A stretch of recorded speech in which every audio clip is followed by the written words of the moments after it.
minutos. Buenos días una vez más a todos aquellos que están en la sintonía con nosotros. Gracias por la permanencia.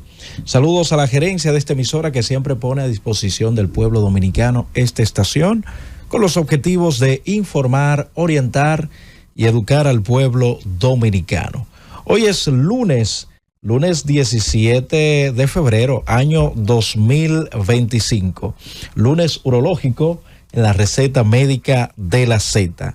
Los buenos días al doctor Wellington Ledesma. Buenos días, Roberto. Esperando en Dios que te encuentres bien, así como todos los que nos escuchan allá en sus hogares. Así es. Y bueno, excusando a nuestro querido amigo, maestro, el doctor Pablo Mateo, tuvo una emergencia, por lo que no va a comenzar este programa. Con suerte quizás lo tenemos en alguno de los minutos finales.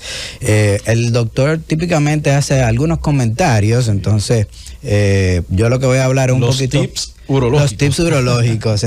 Bueno, para no perder la costumbre, casi siempre que me toca iniciar el programa yo hablo de algunos de los mitos. Y hoy quiero hablar de un mito que es el escroto, la escrotoplastia.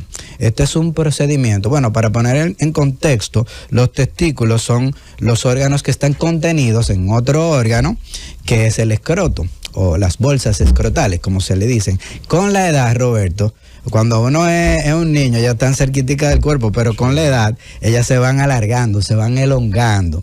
Y esto a propósito del invitado que tenemos el día de hoy, que tiene que ver con cosas estéticas, entonces vamos también a hacer este pequeño aporte. ¿Se puede operar el escroto redundante? La respuesta es que sí. Hay gente que no puede estar tranquilo porque vive dándose microtraumas por esta elongación, y nosotros podemos hacer desde la cirugía reconstructiva urológica un reacomodamiento de esto, quitando ese tejido excesivo sin tocar los testículos, que son los órganos primordiales de la masculinidad. Eso es estético simplemente, doctor, sí, porque la funcionabilidad... No, la funcionabilidad no altera para nada lo que es el tema hormonal de los testículos. Es simplemente algo estético. De hecho, están muchas veces fuera de la mayoría de la cobertura de los seguros, pero es algo también que podría generar muchísima molestia, porque cuando redunda, los hombres se viven dando algunos golpecitos y microtraumas que generan muchísimos trastornos. Con las piernas, con los muslos, con los pantalones que quedan apretados, cuando van a la playa y tienen algo suelto, no pueden estar tranquilos, es muy incómodo. Se hace incómodo los trajes de baño, hombre, sí. Exacto, bueno, entonces la idea es que si usted siente que tiene alguna de estas molestias, ir donde un facultativo para evaluarse y ver si califica para una escrotoplastia. Excelente, doctor, y como bien usted había anunciado, tenemos como cada lunes un interesantísimo invitado que nos trae un tema aquí en la receta médica de la Z. Claro que sí. Con la presentación. Claro que sí. Tenemos al doctor Pablo García. Él es cirujano bariátrico, pasado presidente de la Sociedad de Cirugía Bariátrica, y él presta servicios en Imperial Health Clinic. Cierto, él nos estará deleitando con el tema cambios hormonales tras la cirugía bariátrica y el impacto sobre la salud urológica. Muy buenos días, doctor Pablo. Muy buenos días y gracias por la invitación. Para mí un privilegio estar por aquí siempre en este espacio que busca apoyar a todos los dominicanos en estos temas y los que viven fuera también de nosotros, ¿no? Así es. Y los temas de salud sumamente importantes. Y mi especialidad es cirugía bariátrica. Y muchas veces nosotros entendemos que la cirugía bariátrica es puramente para bajar de peso, sin considerar el impacto que tiene en el metabolismo, en las enfermedades relacionadas, y así también a nivel de los cambios hormonales, tanto en el hombre como en la mujer. Por eso este tema es sumamente importante. Estamos alegres, contentos de ver muchísimos colegas que pasaron y aumentaron de peso por algunos trastornos quizás alimentarios o condiciones metabólicas a lo largo de los años, y hemos visto cómo esta cirugía ha cambiado su vida de una manera drástica. Podemos quizás de manera resumida decir qué es una cirugía bariátrica y qué busca. Sí, mira, la cirugía bariátrica abarca todos los procedimientos que se utilizan para la pérdida de peso y el control de las enfermedades relacionadas a la obesidad. O bien sea, no solamente para bajar y tumbar libras, sino, por ejemplo, hay diabetes descontroladas y hoy en día es el tratamiento más efectivo por encima de cualquier medicamento para el control de la diabetes, para enfermedades como la hipertensión, enfermedades cardíacas, para la insuficiencia venosa, para el reflujo gastroesofágico, para los trastornos osteomusculares, para los trastornos de los lípidos en sangre, o sea, colesterol, triglicéridos, etcétera. En fin, va a mejorar todas estas condiciones, pseudotumor cerebri, inclusive el estado de ánimo va a cambiar. Pues, para nadie es un secreto cómo impacta emocionalmente el tema de tener sobrepeso, de tener obesidad en ese ser humano, en la psiquis del ser humano, cómo va restándole en su desempeño diario, e inclusive el impacto social que tiene, donde hay menos oportunidades laborales, donde ese adolescente que crece con obesidad va a tener aprensión, va a tener disminución de su autoestima, afección de su autoestima, etc. Entonces, no es solamente perder peso. Entonces, aquí se abarca un sinnúmero de cirugías. A veces la gente confunde, me hizo una manga y me hizo una bariátrica. No, bariátricas son todas. La manga es un tipo de bariátrica que hoy en día es la más común que se realiza y va a hacer una reducción del estómago. Pero está el bypass, está el SADIS, los procedimientos metabólicos, la manga endoscópica, los procedimientos ya no invasivos como el balón gástrico, etcétera. Todo esto son los procedimientos bariátricos.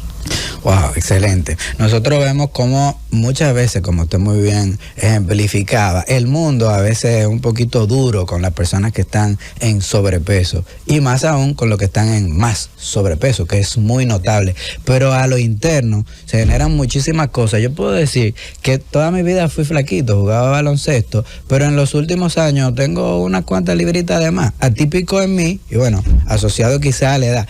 Pero para mí, a veces agacharme a amarrarme el cordón es un poco difícil. Oye, y yo todavía estoy dentro de mi peso. Y mira que estás en el rango de lo habitual, pero sin duda alguna la obesidad es una enfermedad incapacitante y va a tener limitaciones importantes físicas en el desempeño de las tareas diarias.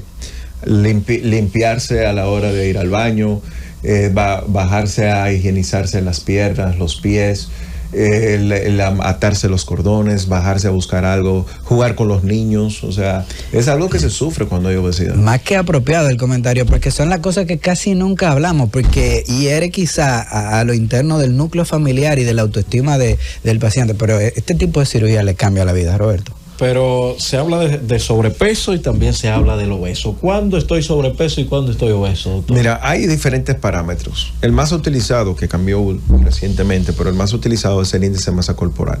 Y se relaciona a un parámetro que se determina con el peso y la estatura. No es lo mismo una persona de 7 pies que pese 200 libras que una persona de 5 pies. Son las mismas 200 libras, pero se toma en referencia a la estatura de la persona.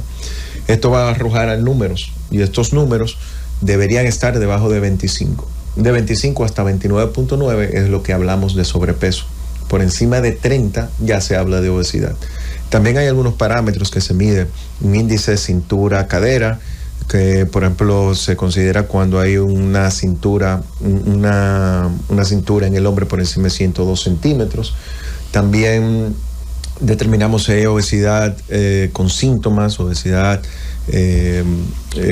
sin sintomatología, y eso va a depender si hay o no enfermedades relacionadas a la obesidad. En fin, no es un parámetro o una condición única, establecida. Por esto que una persona que necesite tratarse obesidad debe ir a un especialista en nutrición, un especialista en endocrinología o el cirujano bariátrico en los casos que ya lo amerite. Y también podrían quizás asociarse dentro del manejo multidisciplinario con temas psicológicos y psiquiátricos. De hecho, toda persona que va a tratarse obesidad debe manejarse de forma multidisciplinar, permanentemente, ya que sabemos que es una enfermedad multicausal, o sea, la causa diferentes temas emocionales, y es por esto que se necesita el apoyo emocional. Puede haber adicciones de cierto tipo de alimentos, cambios en la flora intestinal, y es por esto que puede intervenir un gastroenterólogo, y por esto debe intervenir un nutriólogo o un endocrinólogo cuando hay cambios hormonales.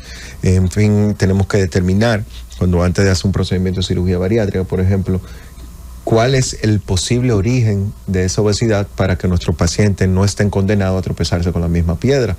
Es cuando el paciente identifica y puede hacer conciencia de cuál fue su piedra de tropiezo, cuando puede identificar su causa, entonces es posible que existan menos probabilidades de que vuelva a cometer los mismos errores. Muy bien. El tema de hoy es el impacto hormonal que tienen positivamente la mayoría de las veces los pacientes que se someten a este tipo de cirugía, y cómo esto impacta también en la salud urológica. ¿Cuáles son esos trastornos más frecuentes hormonales? Si es algo que ocurre antes y lleva a la obesidad, si es algo que ocurre de la otra... Sí, vamos a hablar de primero qué pasa con la obesidad en el cuerpo. Cuando tenemos obesidad, nuestro organismo se ve en un estado crónico inflamatorio, y hay estos factores inflamatorios que van a causar, como dice su nombre, inflamación en el cuerpo. Son los precursores para que aparezcan muchas de las condiciones, alteraciones en síntesis de diferentes hormonas, y también inclusive la aparición de hasta 22 tipos de cáncer diferentes, incluyendo los asociados a nivel hormonal. Cuando tenemos un paciente con obesidad, tanto hombre como mujer, es una de las principales causas de infertilidad en ambos sexos. En la mujer, cuando hay alteraciones hormonales y se asocia significativamente con la aparición del ovario poliquístico, que es una condición muy frecuente en la mujer y es una de las principales causas hoy en día de infertilidad, con la pérdida de peso, ya que esta se asocia a cambios hormonales como la resistencia a la insulina, que va a favorecer a la ganancia de peso, pero también a la anovulación, o sea, que no producen óvulos, que son las células reproductoras femeninas. Entonces, en esto va a asociarse a una infertilidad, y por ejemplo, con la pérdida de peso, una cirugía bariátrica, hay estudios donde se habla de prácticamente un 100% de la reversión de la infertilidad asociada a ovario poliquístico. Un 100%. Un 100%. Estudios maravillosos que son una gran promesa para la mujer que está buscando bebé. E incluso el primer paso antes de la búsqueda de un bebé, de una persona que tiene obesidad y dificultades para concebir, es la pérdida de peso. Pero en el hombre se produce también cambios en la temperatura de los testículos. O sea, como tenemos la grasa, recordemos que la grasa produce calor y es un estado inflamatorio. Al tener una temperatura mayor de lo esperado en los testículos, y al tener toda una cobertura mayor a nivel de la región, va a tener alteración en la producción y la calidad de los espermatozoides, y por eso se produce alteraciones de este tipo. Pero cuando se produce un hipogonadismo, recordemos que es la baja producción hormonal a través de las células de los órganos que lo hacen. Por ejemplo, los testículos van a tener una producción muy baja también de testosterona, y esto va a provocar que primero el líbido esté por debajo, el rendimiento, ya voy a decir rendición como si fuera un gobierno, el rendimiento, la potencia y la calidad de las erecciones, también va a tener esa alteración en la disminución de la producción de los espermatozoides, y por eso se asocia también en el hipogonadismo con la obesidad. Pero hay un factor importante, la inseguridad que nosotros tenemos los hombres, que los hombres que privan en mucosa y eso son bastante inseguros, y más cuando hay obesidad, donde ha sido víctima su vida entera de temas de ataques en el autoestima, donde piensa que no tiene ese rendimiento, que no tiene una relación sexual íntima de calidad. Entonces va a tener una mayor inseguridad, y más que al tejido adiposo, la grasa depositarse en el área del pubis, ¿okay? En la parte delante del pene y alrededor, va a producir una apariencia de que hay una disminución del tamaño del pene. A menos que en el desarrollo, ya los niños y adolescentes que presentan obesidad, si mantuvieron un hipogonadismo en esos picos de desarrollo, también van a tener un pene pequeño, pero ya en el adulto más bien una ilusión óptica, digamos, por la cobertura de la grasa alrededor. Es por esto que dicen que después de una cirugía bariátrica, que sí es cierto que le crece el pene. El reencuentro. El reencuentro.